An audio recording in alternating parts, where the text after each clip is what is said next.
지금 보시는 영상은 현대차가 미국 조지아, 지도에서 찾기도 힘든 작은 마을에 세운 메타플랜트 공장입니다. 11조 원이 들어간 이 공장은 문을 연 지 2년도 안 돼서요.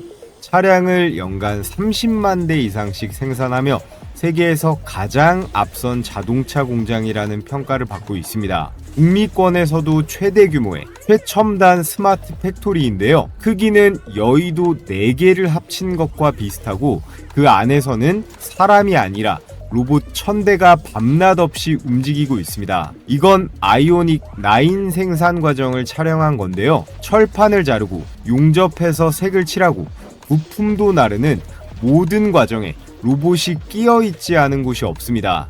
그런데 이 수많은 로봇 중에서도 미국 취재진의 시선을 유독 붙잡은 로봇이 하나 있었는데요. 바로 개처럼 걸어다니는 로봇 스팟입니다. 사람 대신 용접 부위, 구석구석을 확인하고 눈에 보이지 않는 결함까지 잡아냅니다. 그리고 이 로봇을 만든 회사가 여러분들도 다 아시는 현대차 그룹이 인수한 보스톤 다이내믹스예요. 그런데 정확히 같은 시기 한국 울산에서는 전혀 다른 장면이 펼쳐지고 있었죠. 찬성률 86%, 현대차 노조가 압도적인 찬성으로 파업을 결정한 겁니다.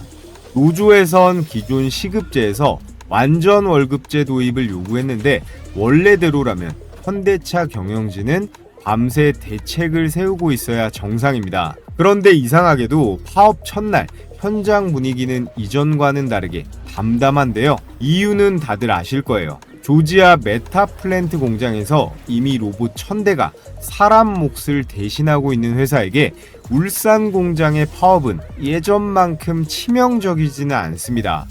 공교롭게도 바로 며칠 전 현대차 그룹은 이 로봇을 만든 보스톤 다이내믹스의 지분을 100% 전량 사들이기로 결정했어요. 노조가 파업 카드를 꺼낸 바로 그 순간 정의선 회장은 로봇 회사를 통째로 손에 넣은 거예요.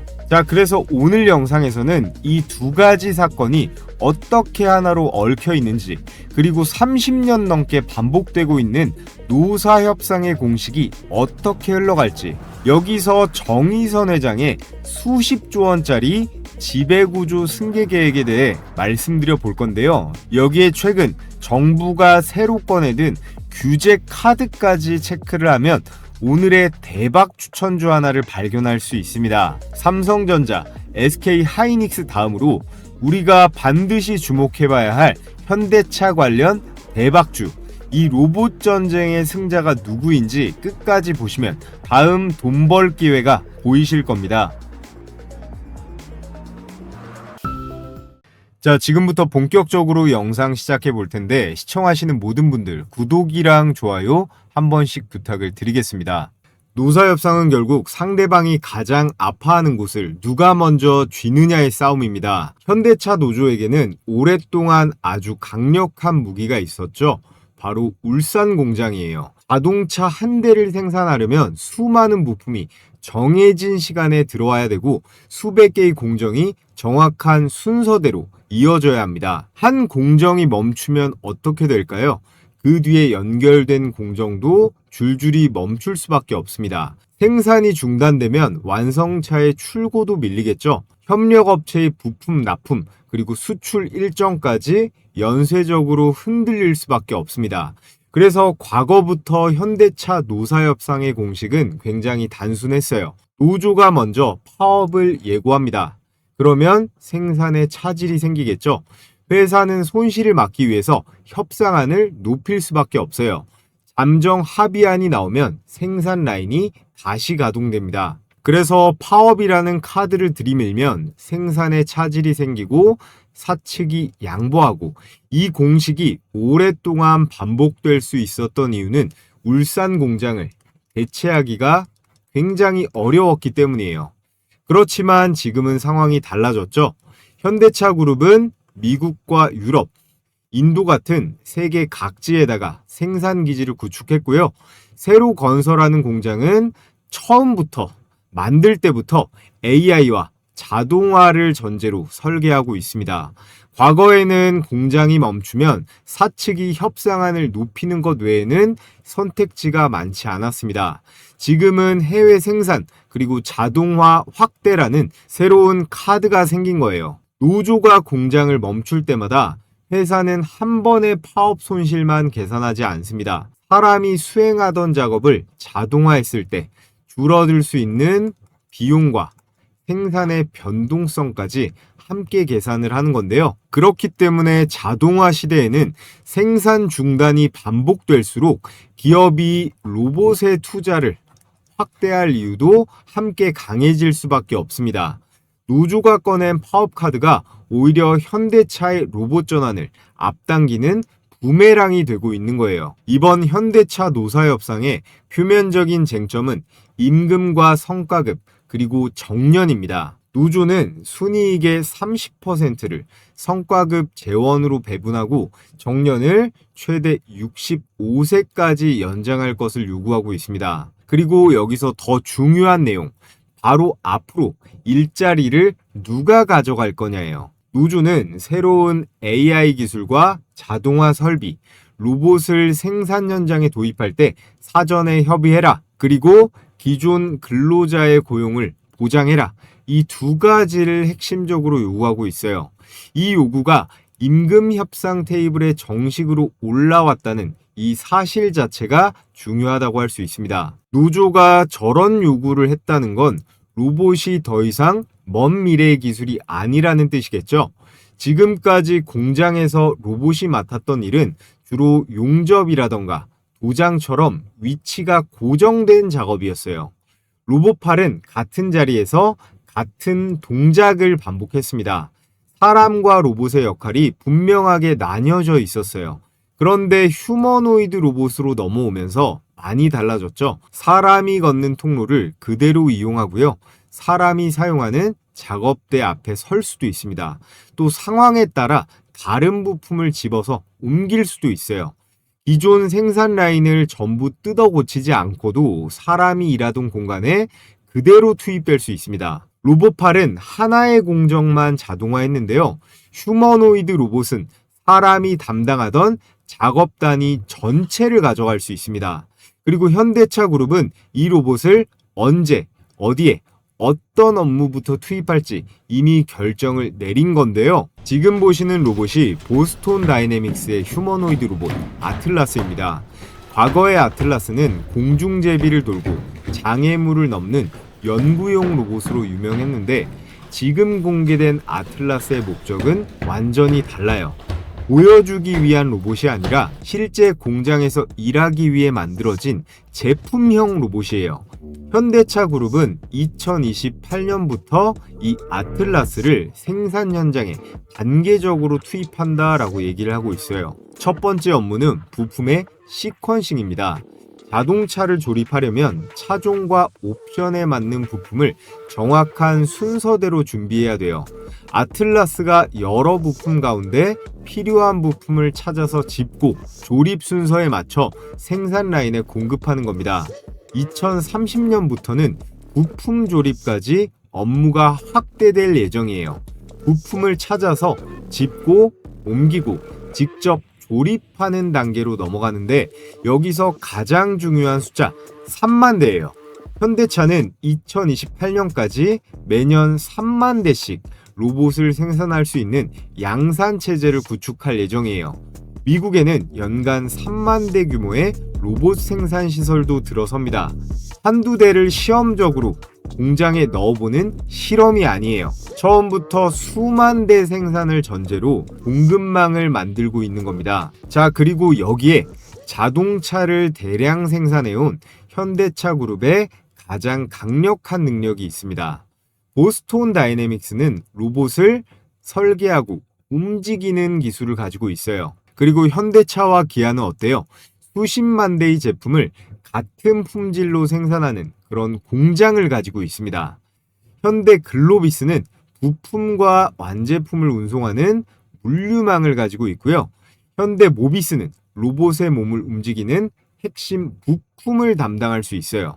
현대차 그룹은 자동차를 만들던 이런 구조를 그대로 복제해서 로봇을 또 하나의 자동차처럼 대량 생산이 가능한 테슬라의 옵티머스와 어깨를 나란히 할 수 있는 전 세계 유일한 기업이라고 할 수 있습니다. 자, 그런데 여기서 중요한 내용이 있어요. 현대차가 보스톤 다이내믹스의 지분 100%를 확보한 이유는 단순히 로봇 생산 때문이 아니에요.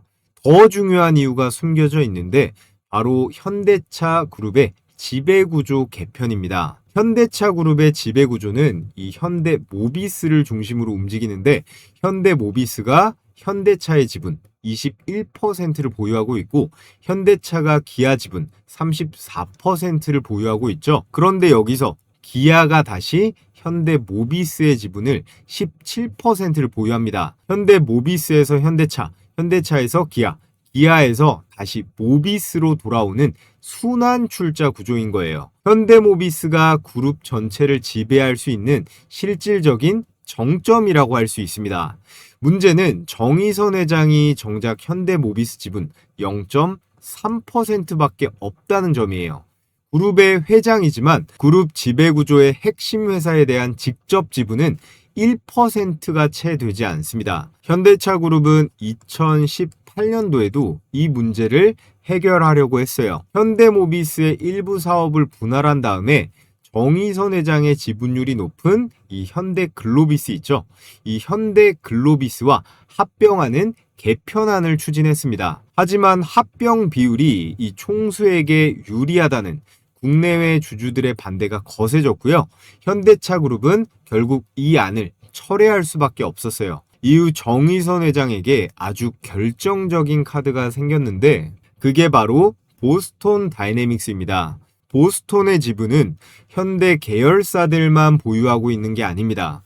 정의선 회장도 개인 자금을 투입해서 약 22%대의 지분을 직접 보유하고 있는데요.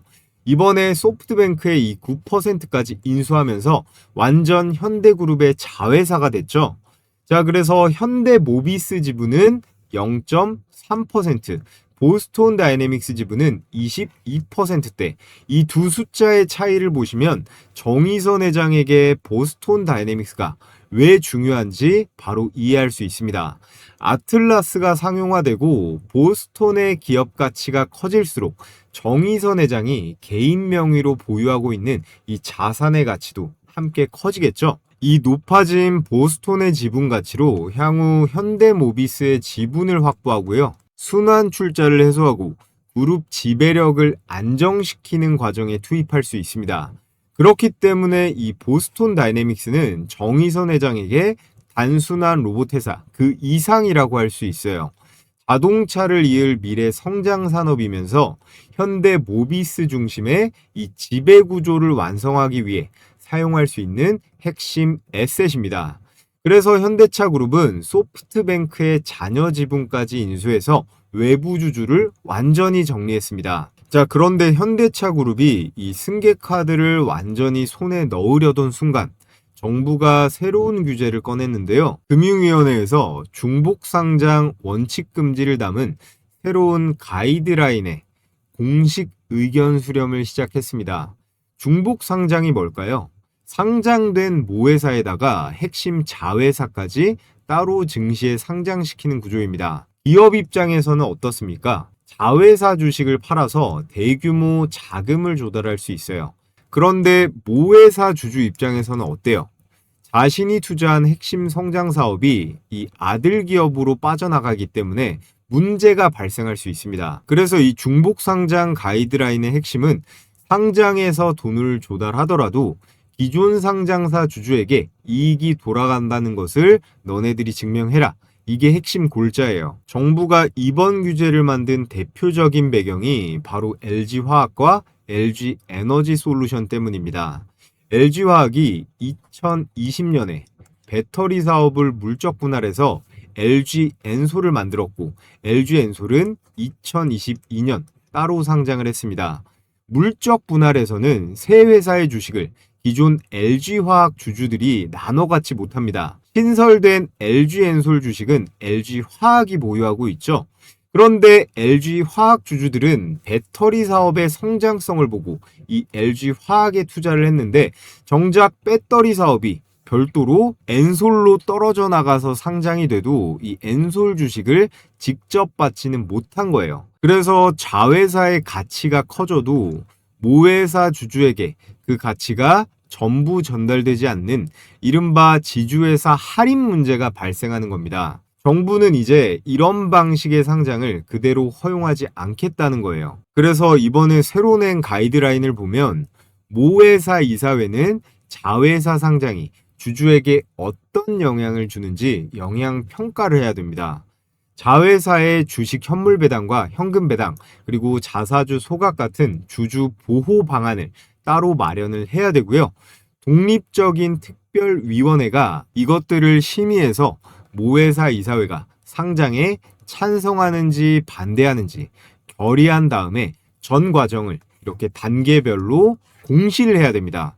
이 의무는 자회사를 한국이 아니라 보스톤 다이내믹스처럼 나스닥 같은 해외에 상장시켜도 똑같이 적용을 한다는 거예요. 물론 보스톤 다이내믹스는 LG 엔솔처럼 물적 분할로 만든 회사는 아닙니다. 그래서 주주 동의가 자동으로 의무화되는 구조는 아니지만 주주 동의를 받지 않고 나스닥 상장을 추진하면 거래소에서 주주 보호 조치가 충분한지를 심사를 하겠다는 거예요. 정부가 보스톤의 상장을 금지한 것은 아닙니다. 금지를 할 수도 없어요. 대신에 정의선 회장과 이 계열사들만 이익을 가져가는 구조로는 상장을 진행할 수 없도록 이런 시스템을 만든 겁니다. 그래서 이것도 한 줄로 요약을 하면 보스톤 다이내믹스를 상장하려면 현대차와 현대모비스, 기존 상장사 주주들에게도 니네들이 하는 이 로봇 사업에 이익이 돌아간다, 이 사실을 보여주라는 겁니다. 여기서 현대차 그룹이 받는 압박은 두 개로 나눌 수가 있겠죠. 첫 번째, 울산에서는 노조가 생산 라인을 멈추면서 로봇 도입에 제동을 걸려고 하고 있습니다. 자본시장에서는 정부가 보스톤 다이내믹스 상장 과정에서 일반 주주 보호를 요구하고 있어요. 노조는 생산을 막고 정부는 간편한 현금화를 지금 막고 있습니다. 하지만 정의선 회장이 해결해야 할 지배구조 문제는 그대로 남아있죠. 그래서 현대차에서 선택할 수 있는 답은 하나입니다. 단순해요. 보스톤 다이내믹스의 가치를 단순히 상장을 해가지고 현금화하는 것에 그치지 않고 이 로봇 사업의 실제 매출과 이익을 기존 상장되어 있는 계열사 안으로 가져와야 됩니다. 그래야 보스톤 다이내믹스가 성장할수록 현대차 그룹의 일반 주주들도 함께 이익을 얻는 구조를 만들 수가 있겠죠. 자, 그런데 주식시장에서 위험한 착각이 하나 있습니다. 미래 산업이 성장을 하면 그 산업과 이름이 연결된 모든 기업이 다 대박난다, 돈을 벌 거다라는 착각이에요. 보스톤 다이내믹스가 상장을 하면 가장 큰 주목을 받는 회사는 어딜까요? 당연히 보스톤 다이내믹스겠죠. 하지만 상장 이전부터 실제 매출을 가져가는 그런 회사는 따로 있습니다. 아틀라스 한 대를 생산할 때마다 반드시 들어가는 부품, 이 아틀라스의 팔, 다리, 허리를 돌리고 무거운 부품을 들어 올리게 만드는 로봇의 관절, 그리고 근육인 액추에이터예요. 현대차 그룹은 CES 2026부터 계열사별 로봇 사업 역할을 공식적으로 분류했습니다. 자, 앞서 말씀드린 내용이죠. 현대차와 기아는 생산 시설과 제조 데이터를 제공하고요. 현대글로비스는 물류와 공급망을 담당합니다. 또 보스톤 다이내믹스는 로봇 설계, AI와 움직임을 담당하죠. 그리고 액추에이터를 개발하고 표준화해서 대량 생산하는 오늘의 대박 추천주 바로 현대모비스입니다. 현대차가 이제 단순히 차만 만드는 회사가 아니듯이 현대모비스도 자동차 모듈 AS 부품을 공급하는 회사에서 끝나지 않습니다. 현대모비스는요, 보스톤 다이내믹스와 공식적으로 협력해서 차세대 휴머노이드 로봇 아틀라스에 들어가는 고성능 액추에이터를 개발하고 있습니다.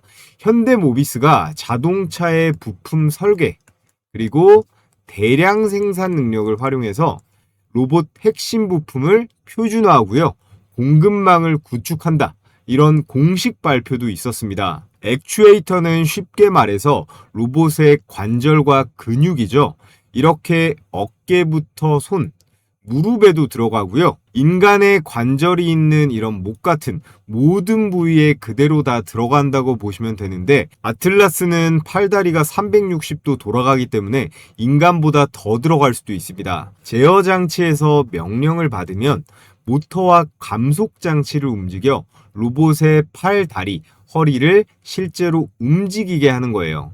로봇이 팔을 들 때도 필요하고, 무릎을 구부려서 걸을 때도 필요하고, 무거운 물건을 들어서 옮길 때도 필요합니다. 휴머노이드 로봇 한 대를 만들려면 이 액추에이터 수십 개의 관절이 들어가는데, 로봇 한 대의 생산량이 증가하면 필요한 액추에이터 수량은 수십 배로 훨씬 큰 단위로 늘어나겠죠. 현대차 그룹의 로봇 생산 목표가 연에 3만 대라고 말씀을 드렸습니다. 아틀라스는 2028년부터 부품 시퀀싱 작업에 투입되고 2030년이 되면 조립 공정으로 역할을 확대합니다. 로봇이 연구실을 벗어나서 실제 공장에 투입되는 순간 이 액추에이터는요, 기대감이 아니라 바로 매출로 직결이 되는 거예요.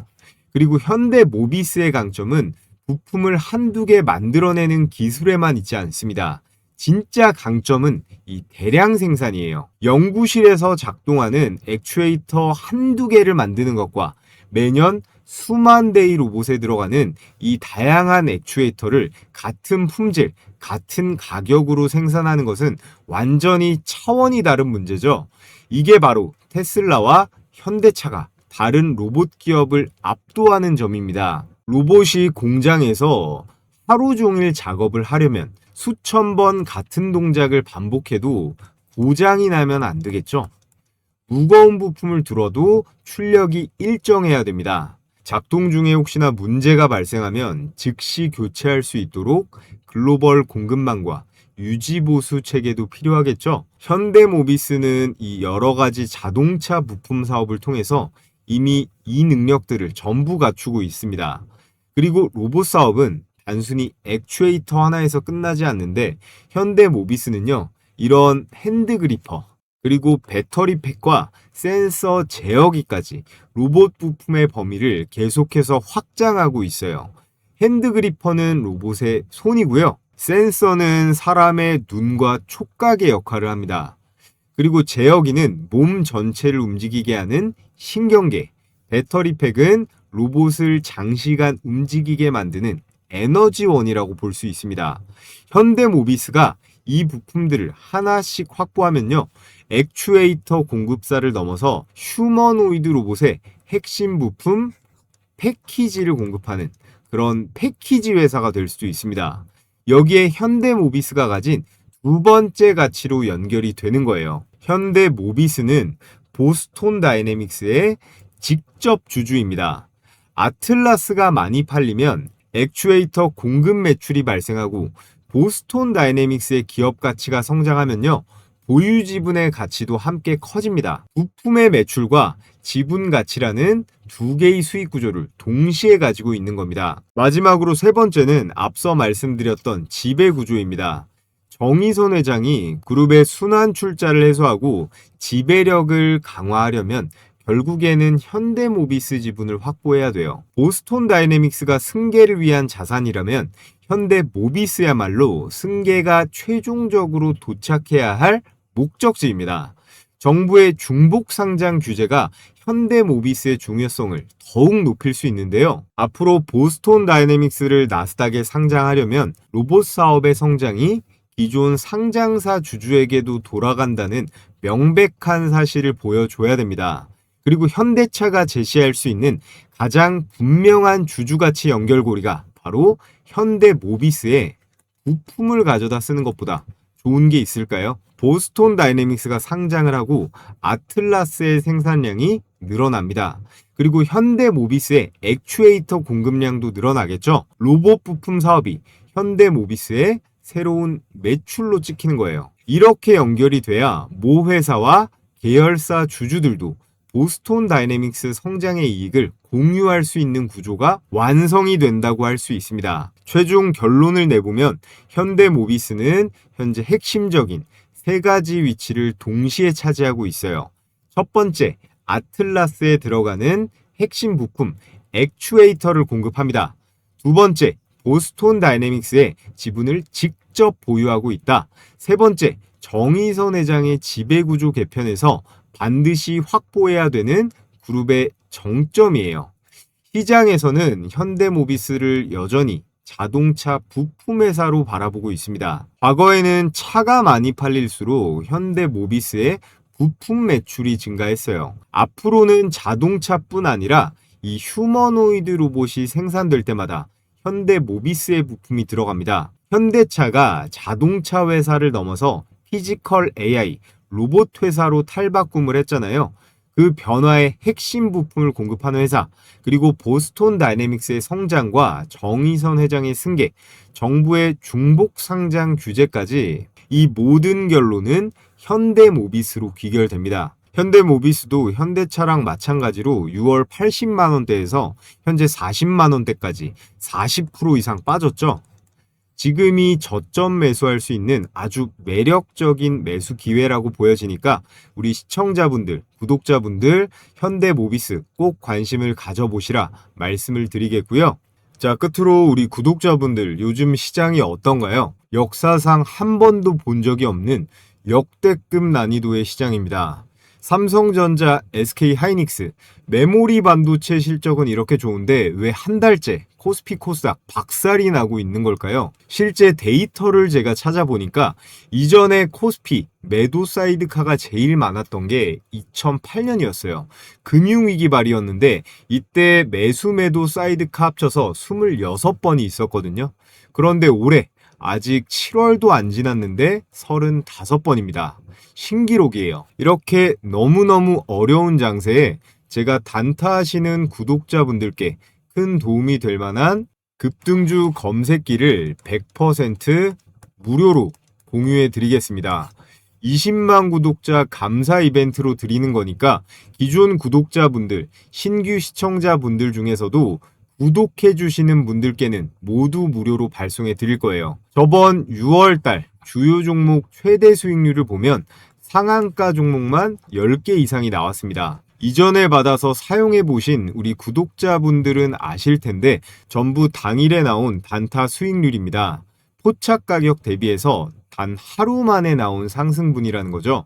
이제 곧 어떻게 실전에 적용하는지 보여드릴 텐데 제가 옆에 특장점을 간단하게 기재해 뒀죠. 첫 번째, 적중률이 90%다. 검색기에 포착이 된 종목들 급등 확률이 10에 9 가까이 된다는 겁니다.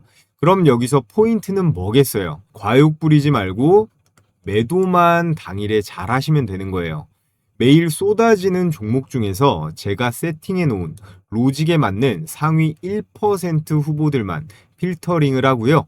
여기에 장 초반 급등주, 갭 상승주, 거래량 폭등주를 찾기에 최적화된 AI로 데이터 검증을 실시간으로 돌리니까 상승 여력을 다각도로 검토할 수 있습니다. 그리고 키움증권 기준으로 이제부터 수익 검증을 해볼 텐데요. 여러분들께서 키움증권뿐 아니라 어떤 증권사를 쓰시던 PC나 휴대폰으로 모두 사용하실 수 있게 세팅을 해뒀습니다. 자, 그래서 지금부터 두 종목만 수익 검증을 해보겠습니다. 제일 위에 두 개 볼 건데 웹스 조건 만족 시간이 10시 9분에 현재 가격 1057원으로 포착이 되었죠. 자, 분봉으로 웹스 차트를 보면 10시 9분, 7월 16일 10시 9분 시가 1057원. 저점에서 정확하게 잡힌 거 체크가 되고 오후 되면서 N자형으로 상승이 나오면서 1290원. 안정적인 양봉 마감. 매수가 대비해서 대략 22%대 당일 수익 실현이 충분히 가능한 그런 종목이었습니다. 자, 다음으로 삼성공조 조건 만족 시간 9시 39분에 현재 가격 11,200원이죠. 역시나 분봉으로 보면 9시 39분 시가 11,200원. 확인이 되고 이 주식도 거의 최저점에서 잡아냈죠. 웹스랑 비슷한 패턴으로 오후장 들어서 초급등세가 나왔다가 조금 빠지긴 했지만 어때요? 13,000원대 윗꼬리단 양봉 마감, 매수가 대비해서 21%대 수익 실현은 넉넉하게 가능했다. 자, 그래서 영상으로 보는 추천주도 좋지만 난 혼자서 매매해서 실력도 늘려보고 싶다 하시는 분들은 이 검색기를 활용해 보시면 아주 도움이 많이 되실 거예요. 요즘 같은 극악 난이도 시장에서 이것저것 건드리지 마시고요. 이 검색기에 포착되는 몇 개 종목 내에서만, 이 안에서만 매매를 진행하시면 됩니다. 제가 앞서 말씀드렸듯이 급등 확률은 90% 가까이 나오니까요. 너무 욕심만 안 부리고 당일 매도만 잘 지키시면 돼요. 그럼 지금부터 가장 중요한 거 어떻게 받아볼 수 있나요? 유튜브 시스템상 제가 이 검색기 파일을 따로 올리거나 할 수는 없기 때문에 지금 보고 계신 영상의 댓글창을 보시면요. 제가 이렇게 제일 위에 고정 댓글 딱 하나 걸어둔 거 확인하실 수 있을 겁니다. 이 구글 설문 링크 통해서 신청해 주시면 되고요. 오늘 저를 처음 보신 신규 시청자분들도 구독해 주시고 이렇게 구독했다고 체크만 해주시면 제가 100% 무료로 보내드리도록 하겠습니다. 밑에 받아보실 정보와 함께 제출 버튼까지 꼭 클릭을 해주셔야 되고요. 전부 제 채널 성장을 위해서 무료로 보내드리는 만큼 구독이랑 좋아요 한 번씩 부탁을 드리겠습니다. 자, 그럼 오늘도 시청해 주셔서 감사드리고 저는 좋은 종목 준비되면 또 찾아뵙겠습니다.